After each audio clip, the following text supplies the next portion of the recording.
ज़ीरोधा में आप option trading में जीटीटी यानी कि गुड टिल ट्रिगर ऑर्डर कैसे यूज कर सकते हैं, इसका फुल फ्लेज डेमो हम आज के वीडियो में देखने वाले हैं। आप जीटीटी का यूज करके स्टॉप लॉस लगा सकते हो और स्टॉप लॉस और टारगेट दोनों एक साथ लगा सकते हो, और वो भी एक्सपायरी तक, यानी जब तक आपने ट्रेड होल्ड किया है।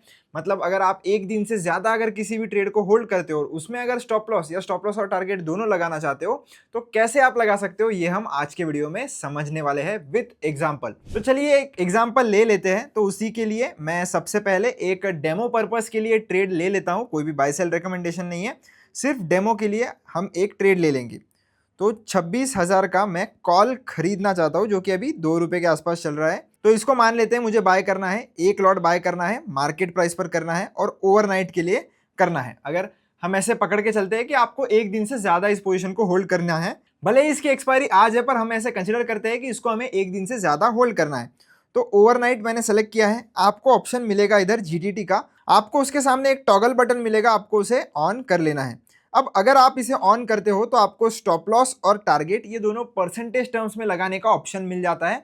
अगर आपको ये पता है कि आपको डायरेक्टली स्टॉप लॉस और टारगेट लगाना है, वो भी परसेंटेज टर्म्स में, तो आप इधर स्टॉप लॉस को ऑन कर सकते हो। परसेंटेज टर्म्स में इधर स्टॉप लॉस लगा सकते हो कि कितना परसेंट आप स्टॉप लॉस लेना चाहते हो। जैसे मैं अगर 20% का स्टॉप लॉस लेना चाहता हूँ, तो माइनस साइन आपको लगाना है, ये नहीं भूलना है। अगर आप माइनस साइन नहीं लगाओगे तो स्टॉप लॉस नहीं लगता है। ज़रूरी नहीं है कि आपको स्टॉप लॉस और टारगेट दोनों लगाना है। सिर्फ स्टॉप लॉस लगाना है तो यही वाला बटन ऑन करिए, और सिर्फ टारगेट लगाना है तो सिर्फ टारगेट का बटन ऑन करें, और दोनों लगाने हैं तो दोनों बटन आप ऑन कर सकते हो। अभी मैं टारगेट इधर लेना चाहूँगा 40 रुपीज़ का। अब ये जो जीटीटी ऑर्डर होता है, ये ओसीओ प्रिंसिपल पे काम करता है, मतलब वन कैंसल्स अनदर, जिसमें अगर आपका स्टॉप लॉस हिट हो जाता है तो टारगेट कैंसिल हो जाएगा, टारगेट हिट हो जाता है तो स्टॉप लॉस का ऑर्डर ऑटोमेटिकली कैंसिल हो जाता है। तो अगर आपको जब एंट्री ले रहे हो तभी ये चीज़ें लगा लेनी है, तो आप वो भी कर सकते हो। अभी आप जैसे इसको स्वाइप टू बाय करोगे, आपका स्टॉप लॉस और टारगेट जो है वो इसी ऑर्डर के साथ लग जाता है और जीटीटी में पड़ा रहता है, जब तक कोई भी ट्रिगर इसका हिट नहीं होता या आपका जो कॉन्ट्रैक्ट है ऑप्शन का वो एक्सपायर नहीं हो जाता है, तब तक पड़ा रहेगा। अगर पड़ा रहा, कोई भी ट्रिगर हिट नहीं होता है, तो ऑटोमेटिकली जीटीटी भी आपकी कैंसिल हो जाएगी। उस केस में आपसे कोई भी चार्ज नहीं लिया जाएगा। अगर ऑर्डर एग्जीक्यूट होता है तो ही आपसे चार्ज लिया जाता है। अब हम दूसरा एग्जांपल देखते हैं जिसमें आपने ट्रेड ले लिया है, फिर आपको स्टॉप लॉस या टारगेट लगाना है, वो डिसाइड करना है। तो उस केस में इसको मैं जीटीटी को यहां से बंद कर देता हूं और फिलहाल के लिए इसको हम बाय कर लेते हैं। तो बाय मैंने कर दिया है। अब चलते हैं सीधा हमारे पोजीशंस वाले सेक्शन में। तो पोजीशन वाले सेक्शन में हम आ चुके हैं। आप देख सकते हो ये हमने जो पोजीशन ली है वो इधर है। अभी इसके ऊपर आपको क्लिक करना है। इसको ऊपर थोड़ा स्क्रॉल करेंगे तो आपको क्रिएट जीटीटी का एक ऑप्शन मिलेगा।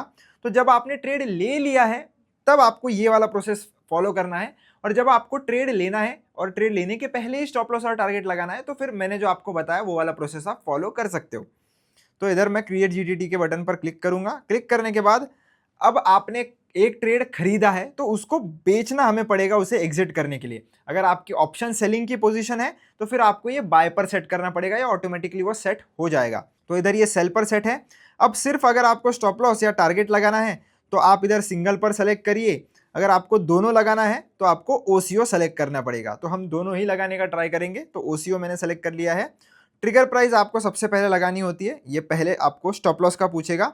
तो ट्रिगर प्राइस हम स्टॉप लॉस की लगाएंगे 0.50 रुपीज़, और इसकी जो प्राइस रखेंगे वो भी 0.50 रुपीज़ ही रखेंगे। आपको हमेशा ध्यान रखना है कि ट्रिगर प्राइस और ये वाली प्राइस जो लिमिट की आपकी प्राइस होती है, ये आपको या तो सेम रखनी है या तो आप ट्रिगर प्राइस को हल्का ऊपर रख सकते हो। जो यहाँ पर प्राइस डालोगे उससे मोस्टली मैं तो आपको सजेस्ट करता हूँ कि दोनों प्राइस आप सेम डालिए ताकि आपको कोई भी कन्फ्यूजन ना हो। तो मैं भी वही करता हूँ, दोनों प्राइस सेम डालता हूँ। और आपको जो टारगेट लगाना है उसके लिए भी आप आपके मर्जी से जो भी आपका टारगेट होगा, जैसे मेरा इस केस में अगर 3 रुपए का है तो यहाँ पर भी मैं मेरे टारगेट में आकर इधर 3 ही डालता हूँ। तो अभी मैंने स्टॉप लॉस का लगा दिया है, अभी मैंने टारगेट का लगा दिया है। तो बहुत ही सिंपल। अभी अगर आपको ये कन्फ्यूजन हो रहा होगा कि ट्रिगर और प्राइस और ये प्राइस, ये दोनों दोनों जगह पर मुझे मेरी प्राइस क्यों सेट करनी पड़ रही है, तो बहुत ही सिंपल है दोस्तों, मैं आपको समझाता हूँ। तो ट्रिगर प्राइस क्या होता है पहले आपको ये समझना पड़ेगा। ट्रिगर प्राइस आपका वो होता है जिस प्राइस पर आकर आपका ऑर्डर ट्रिगर होता है, मतलब आपका ऑर्डर एक्टिवेट होता है और एक्सचेंज को भेजा जाता है। जब तक आपका ट्रिगर प्राइस नहीं ट्रिगर होता है तब तक आपका ऑर्डर ब्रोकर के पास ही पड़ा होता है, और जैसे ट्रिगर प्राइस हिट होता है वो एक्सचेंज को भेज दिया जाता है। और एक्सचेंज आपका जो ऑर्डर है वो किस प्राइस पर एग्जीक्यूट करेगा, तो वो इस प्राइस पर वो एग्जीक्यूट करेगा। तो जो भी प्राइस आप इधर डाल रहे हो आपका ऑर्डर उसी प्राइस पर एग्जीक्यूट होने वाला है, इस प्राइस पर नहीं होने वाला। तो हमेशा ध्यान रखना कि जब तक आपका ये प्राइस मार्केट में नहीं आता, आपका ये वाला ऑर्डर एक्सचेंज को जाने नहीं वाला है, ये तब तक ब्रोकर के पास ही पड़ा रहेगा। तो इसीलिए ट्रिगर प्राइस आप चाहे तो थोड़ा ऊपर लगा सकते हैं, पर ऐसा ना हो जाए कि आपने इतना दूर का ट्रिगर प्राइस लगा दिया कि आपके ऑर्डर कब की ट्रिगर हो गई पर ये वाला प्राइस उसमें नहीं आया, तो आपका ऑर्डर ट्रिगर हो जाएगा पर एग्जीक्यूट नहीं होगा। तो अभी मैं आपको एक जीटीटी बनाकर बता भी देता हूं, जिसमें मैं इसको राइट स्वाइप कर दूंगा। अभी ये जीटीटी हमारी क्रिएट हो चुकी है। आपको सिंपली आना है ऑर्डर्स वाले सेक्शन में। ऑर्डर्स वाले सेक्शन में आने के बाद आपको जीटीटी वाले सेक्शन में आना है। जीटीटी वाले सेक्शन में आप देख सकते हो कि ओसीओ वाला हमारा ऑर्डर लगा हुआ है, जिसमें एक तरफ आपको स्टॉप लॉस दिखेगा, एक तरफ आपको टारगेट दिखेगा। तो ये अभी तक कुछ भी हिट नहीं हुआ है क्योंकि प्राइस अभी तक ₹1 के आसपास है, ना टारगेट आया है हमारा, ना स्टॉप लॉस आया है। तो दोनों में से जो भी पहले आएगा वो एग्जीक्यूट हो जाएगा और दूसरा ऑर्डर ऑटोमेटिकली कैंसिल हो जाएगा। अब बाद में अगर आपको ऐसा लगता है कि मुझे इसमें कुछ मॉडिफिकेशंस वगैरह करने हैं, और ये तब तक एक्टिव रहेगा जब तक आपका ये जो कॉन्ट्रैक्ट है वो एक्सपायर नहीं हो जाता। ये कॉन्ट्रैक्ट जिस दिन एक्सपायर हो गया आपकी जीटीटी ऑटोमेटिकली कैंसिल हो जाएगी। तो इसको मॉडिफाई कैसे करना है वो भी मैं बता देता हूँ। इसके ऊपर क्लिक करना है, क्लिक करने के बाद ये जो मॉडिफाई का बटन है इस पर आपको आना है। आप मॉडिफाई भी कर सकते हो, जैसे अगर मुझे लग रहा है कि स्टॉप लॉस अभी मैं थोड़ा 0.70 पर शिफ्ट कर लेता हूँ, तो मॉडिफाई मैंने कर दिया, तो उस हिसाब से ये देखो मॉडिफाई भी हो गया है। अगर इन केस अभी मेरा स्टॉप लॉस आ जाता है तो ये तुरंत आपके सामने ही एग्जीक्यूट हो जाएगा। अगर नहीं आता है प्राइस ये वाला तो ये वैसे ही लगा रहेगा। अगर आपको ये इच्छा होती है कि मैं इसको डिलीट करूं, मुझे नहीं चाहिए कि स्टॉप लॉस या कोई भी टारगेट मेरा लगा रहे, तो इसके ऊपर एक बार क्लिक करके आप इसे डिलीट भी कर सकते हो।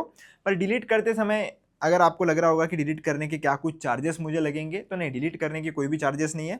जब तक ऑर्डर एग्जीक्यूट नहीं होती है तब तक आपको कोई भी ब्रोकरेज चार्ज उस पर नहीं देना पड़ता।